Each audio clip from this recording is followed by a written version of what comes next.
1992년 여름, 유럽 배낭여행에서 만난 4일간의 사랑. 이건 사랑이었을까?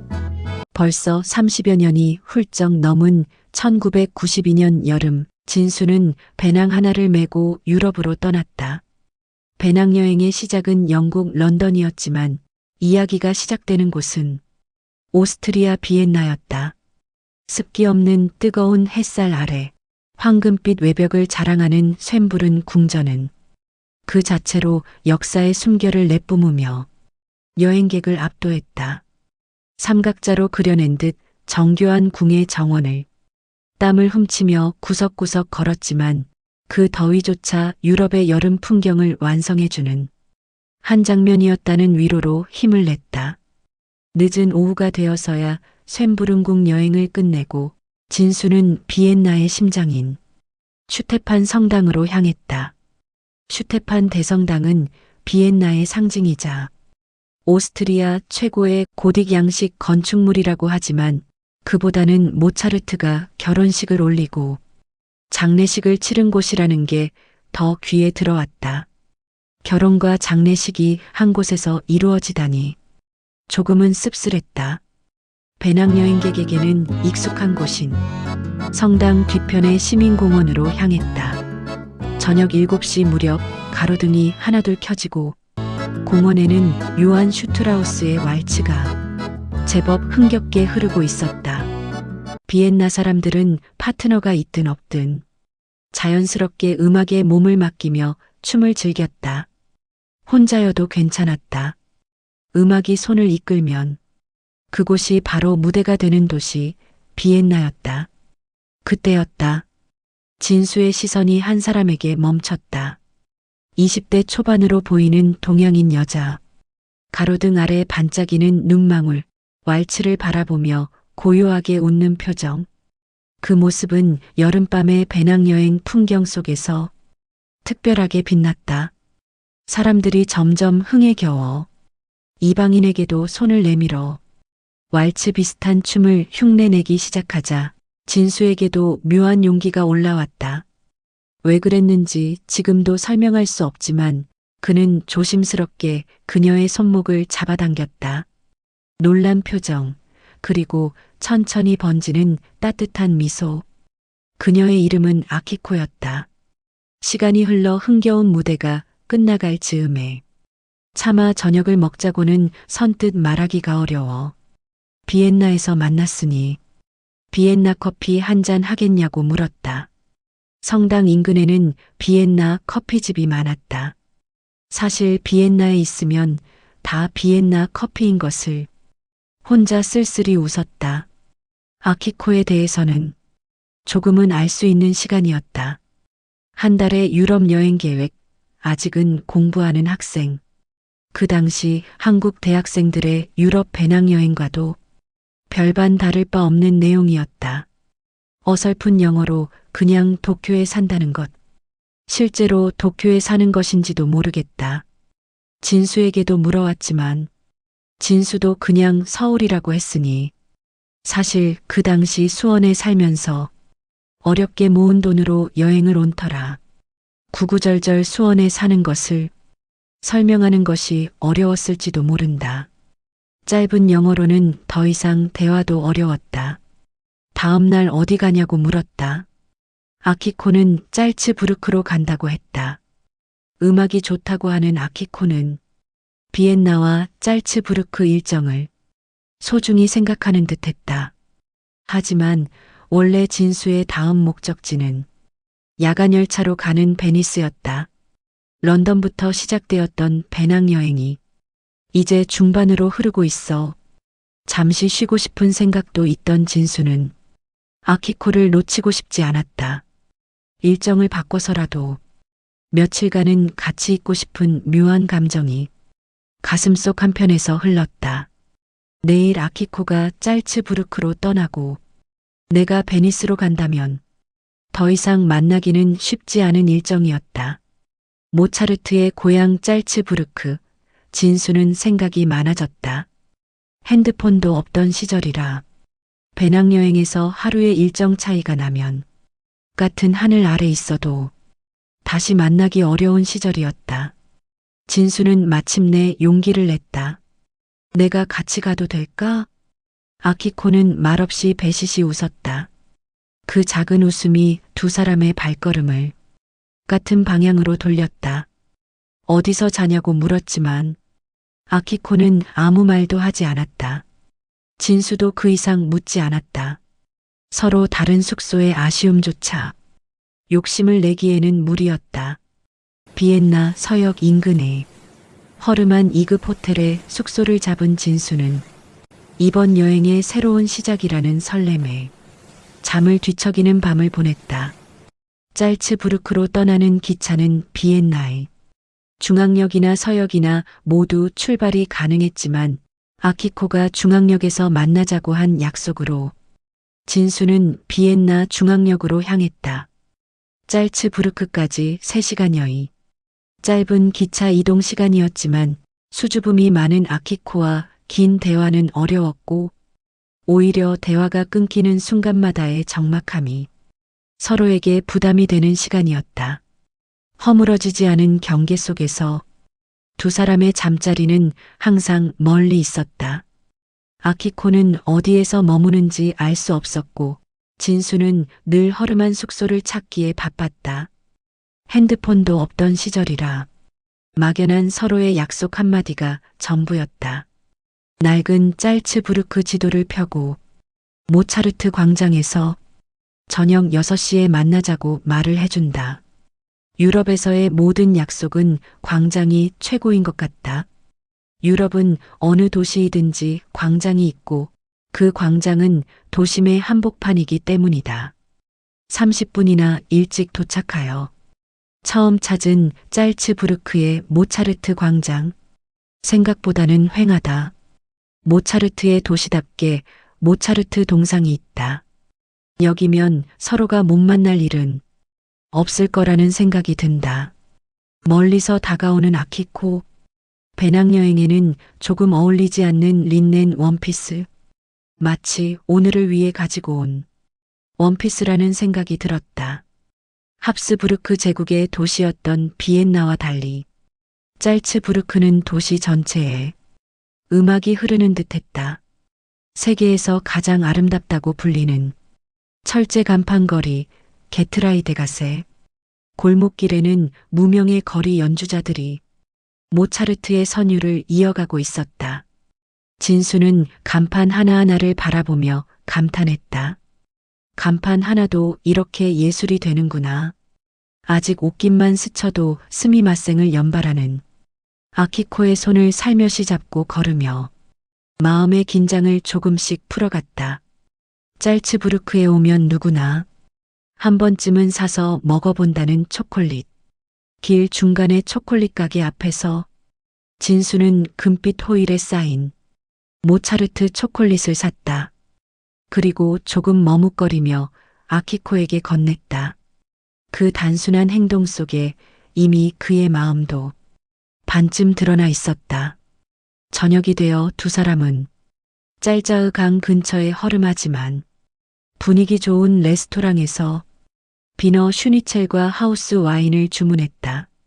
할머니 주인의 정말 맛있다는 말에 조금 사치스러웠지만 오늘만큼은 괜찮았다.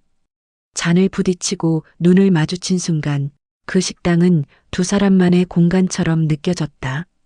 작은 식당 안은 오직 바이올린 하나만으로 흥에 겨운 신비로운 분위기였다. 레스토랑에서 나와 골목길로 돌아가는 10분은 오늘 하루 중 가장 설레는 시간이었다. 와인 때문인지 아니면 서로 때문인지 어깨가 스치고 손끝이 가볍게 닿아도 서로 멀어지지 않았다. 골목 입구에 도착했을 때 아키코가 갑자기 걸음을 멈췄다. 그리고 가방에서 진수가 준 모차르트 초콜릿을 꺼내 한 입 베어 물었다. 순간 얼굴을 찌푸리며 빠르게 일본어를 쏟아냈다. 무슨 말인지는 몰랐지만 초콜릿 안의 술맛에 놀랐다는 건 표정만 봐도 알 수 있었다. 모차르트 초콜릿 안에는 달콤하면서도 부드러운 초콜릿 향 그리고 마지막에 살짝 톡 쏘는 알코올 맛이 나는 것을 몰랐던 것 같다. 이내 터져나온 웃음. 까르르 맑고 예쁜 그 웃음이 골목의 은은한 조명 아래 더 아름답게 빛났다. 진수는 그 모습을 바라보다 자연스럽게 한 걸음 다가섰다. 잘츠부르크의 여름밤, 오래된 골목 입구. 가끔씩 사람들이 오고 가고는 했지만 여기는 유럽이라는 생각에 진수는 개의치 않았다. 두 사람은 천천히 조심스럽게 첫 입맞춤을 나누었다. 아키코는 그날 밤 음악을 전공하는 학생이라고 했다. 그래서 비엔나와 짤츠부르크를 좋아한다고 했다. 다음 날 아키코는 모차르테움에서 연수를 받고 있는 친구를 만나기 때문에 낮에는 함께 여행할 수 없으니 저녁 때 중앙역에서 만나자고 했다. 밤 10시 30분 두 사람은 베니스로 향하는 야간 열차에 올랐다. 6인실 쿠셔트였지만 여름철이어서 그런지 한 칸에 6명이 꽉 차 있었다. 다행히 3층 침대 맨 위에 좌우로 예약을 하여 그나마 좀 편하게 누울 수 있었다. 손이 닿기에도 먼 거리였지만 침대에 누워서 서로가 쳐다보던 그 순간이 아직도 기억 속에 선명하다. 기차 문이 닫히고 열차가 어둠 속으로 천천히 움직이기 시작했다. 창밖으로 스쳐 지나가는 짤츠부르크의 불빛, 달리는 야간 열차의 소음과 젊은 배낭여행객들의 잡담으로 기차는 끊임없는 소음 속에 빠져들고 있었다. 내가 가고자 하는 물의 도시, 그리고 조용히 가라앉고 있는 도시, 베니스와의 상상과는 조금 다른 느낌이었다. 베니스 산타루치아역에 도착했다. 베니스는 많은 배낭여행객들이 들르는 곳이다. 이 모든 배낭여행객들이 새벽에 기차가 종착역에 도착하면 달리는 곳이 있다. 바로 수화물 보관소이다. 대부분의 배낭여행객은 새벽에 이곳에 도착해서 당일 여행을 끝내고 로마로 내려가는 것이 일반적이다. 무거운 배낭은 역수화물 보관소에 맡겨야 하다 보니 이곳은 늘 북새통을 이루는 곳이다. 기차에 내리자마자 아키코의 손을 잡고 배낭을 메고 뛰었다. 그 짧은 순간에 아키코의 부드러운 손 느낌이 전해져 왔다. 플랫폼을 나서자마자 바닷물 냄새가 코끝을 스쳤다. 진짜 물 위에 있는 도시네. 아키코가 감탄했다. 아키코도 그렇지만 나 역시 초행길이었지만 마치 몇 번이라도 와본 것처럼 길을 앞장섰다. 리알토 다리와 산마르코 광장으로 향하기 위해 베니스의 수상버스인 바포레토를 탔다. 리알토 다리는 생각보다 좁아서 많은 사람들로 발 디딜 틈도 없이 복잡했다. 리알토 다리에서 산마르코 광장으로 향하는 골목길, 구불구불한 골목길은 사람 두세 명이 겨우 다닐 정도로 좁았다. 가끔은 나란히 손을 잡고 가더라도 대부분은 뒤따라오는 아키코의 손을 잡고 가야 했다. 갑자기 확 트인 광장. 여기가 산마르코 광장이다. 아침 햇살의 산마르코 광장은 금빛으로 물들며 비둘기 떼가 무리를 지어 모여들었고 광장의 종탑에서 종소리가 울렸다.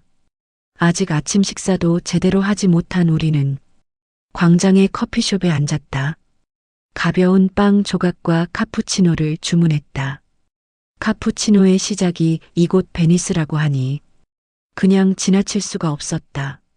산마르코 광장의 분위기는 숨이 멎을 만큼 황홀한 순간을 주었다. 아키코의 손이 조용히 진수의 손을 감쌌다. 이 순간 영원히 기억할게. 나도. 베니스는 가면 축제인 베니스 카니발이 유명한 곳이었다. 산마르코 광장 주변으로는 수많은 가면을 파는 가게가 있었고 세상에 이렇게 가면만 파는 곳만 있다는 것이 신기한 생각이 들었다. 오후 기차를 이용해 르네상스 발상지인 피렌체로 떠나야 했기에 베니스에서는 그리 많은 시간이 있지 않았다. 운하가 보이는 작은 레스토랑에서 오징어 먹물, 해산물 파스타와 화이트 와인을 주문했다. 아키코가 말했다. 이제 오늘 피렌체 가면 내일은 헤어지는 거라고 했다. 아키코는 피렌체 여행을 마치고 로마로 여행을 마무리하고 일본으로 돌아간다고 했다. 진수의 일정은 여전히 남아있어 피렌체에서 브린디시로 이동해 그리스로 넘어가는 일정이었다. 그리스 일정 곳곳에 예약을 해둔 곳이 많아 더 이상 일정을 바꾸는 것이 쉽지 않았기 때문에 많은 아쉬움이 남는 순간이었다. 내일 정말 헤어지는 거야? 아키코가 처음으로 직접 물었다. 진수는 잔을 내려놓고 침묵했다.